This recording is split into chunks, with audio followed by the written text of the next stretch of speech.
Okay, so this is the first in a series of videos that I wanted to make for ASTROPRISMA, where I'm gonna go over all of the different mechanics in the game, how to start playing the game, everything you need, and just walk you through all of the different mechanics that you're gonna find, and the whole process of character creation and starship creation, setting up the map, and everything else you need to do. In this first video, I'm gonna go over the character sheet. I'm going to explain all of the different stats and parameters that you can see it keeps track of, and I'll also create a new character from scratch.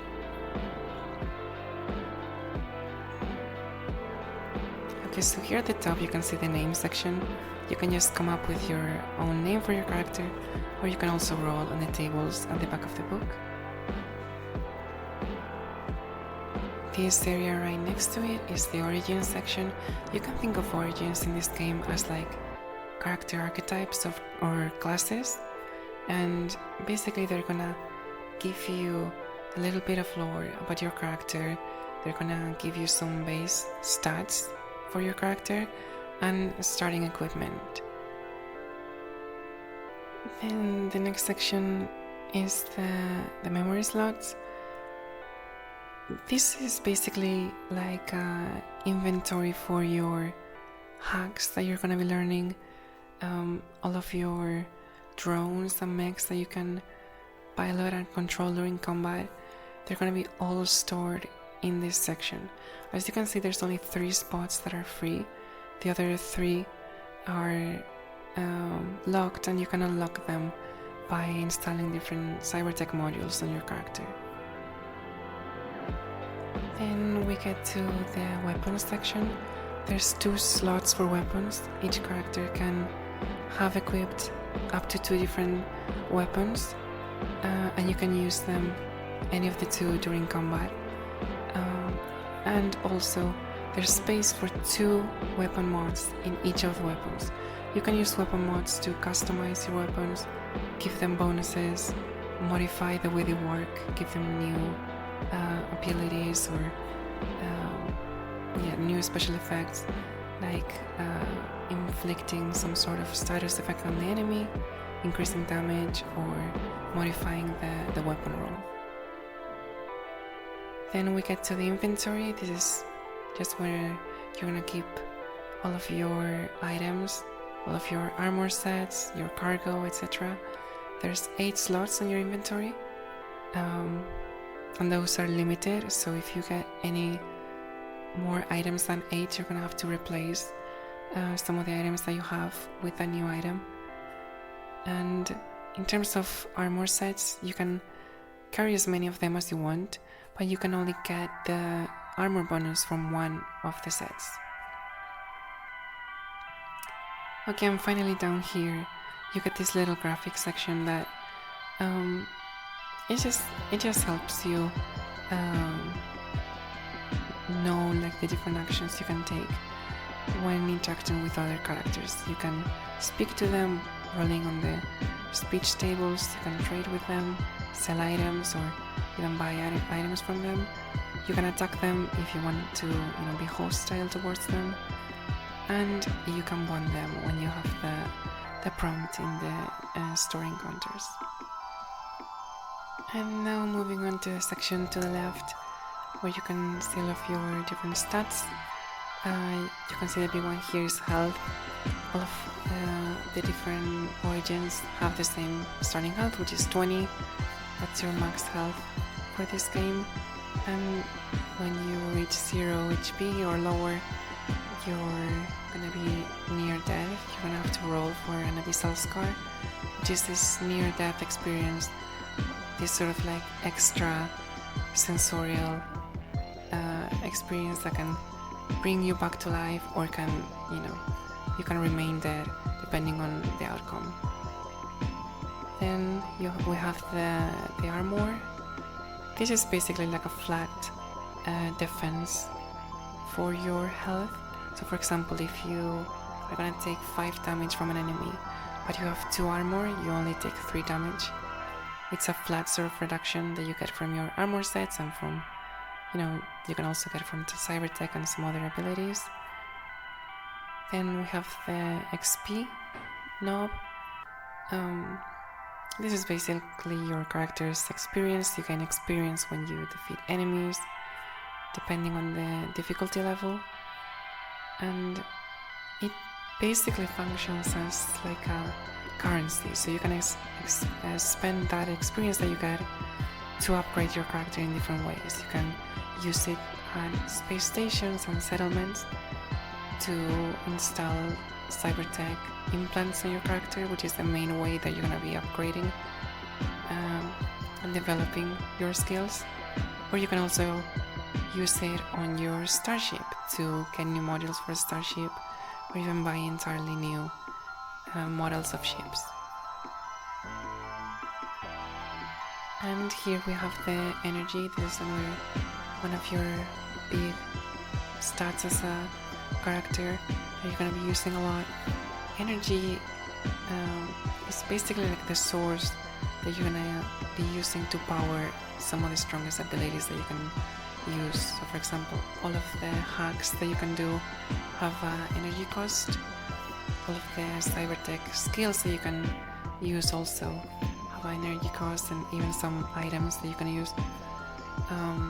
And the max energy that you have is also 20. You can keep track of both of these either in the character sheet or with a D20, whatever it's easier for you. This next section here is the hyperdrive.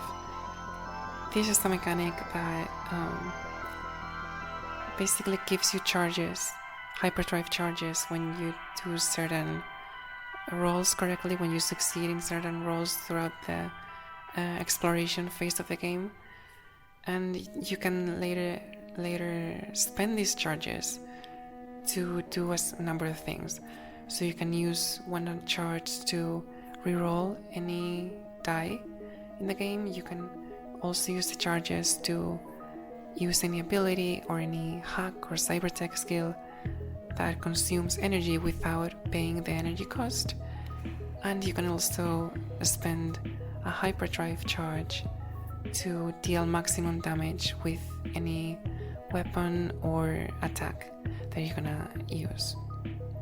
As you can see here, they have this sort of notch slider that goes from 1 to 5. You start the game with 0 hyperdrive charges, and as you gain them, you can only go up to 5. You cannot get 6 or higher.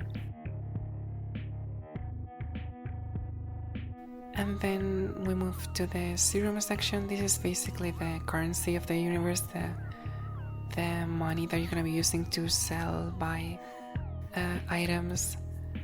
And it has this sort of star symbol. You start with 0 serum and you get more as you explore, as you loot enemies and so on.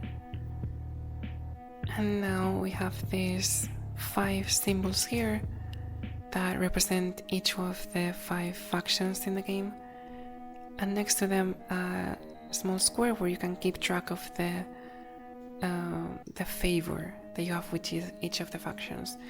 Favor is basically your relationship with the factions. It can be positive or negative, or neutral if it's at 0, which is what you start with each of the factions. And you can get it up by doing quests for them, being an ally to them, helping them during your explorations, or vice versa. You can, subtract your favor, going to the negatives when you attack faction members and oppose them in any way. And some of the story choices, a lot of the events that take place in the story and during your adventure are going to be heavily influenced by your standing with each of the factions. And now we move on to the stats section.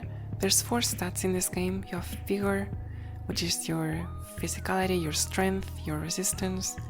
You have grace, which is like agility, precision, piloting skill, cunning, etc.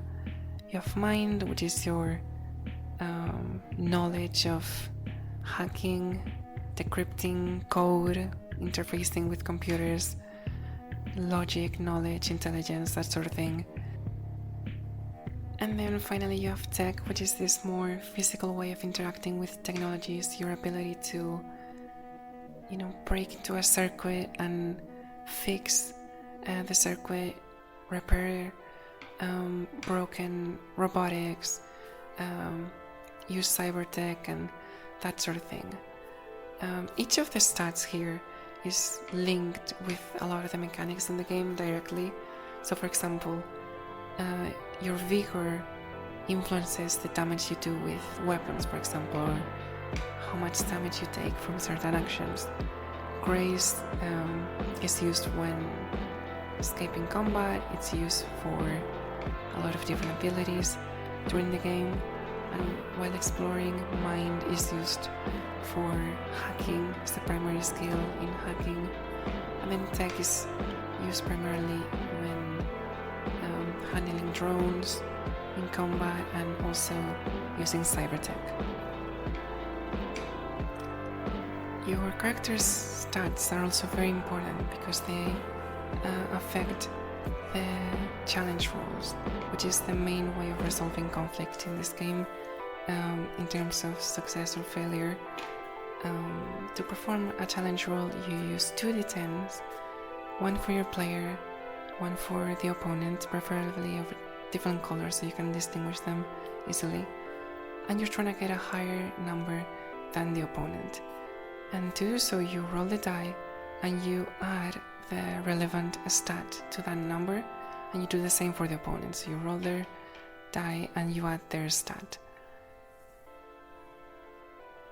And the next section is cyber tech. Again, this is like the main way you're gonna use to improve your character during the game. By installing new cyber tech implants on your character, you're gonna increase your memory slot, increase your base stats, and gain also active abilities that you can use during combat.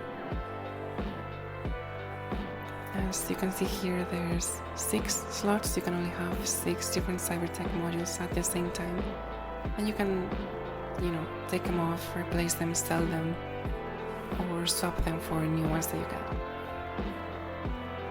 This little section here underneath is the enemy tracker. So this is just like an optional tool that you can use during combat to easily keep track of the enemy's stats, their health, their armor, especially if it's a big boss fight enemy that you're going to be fighting for a longer time.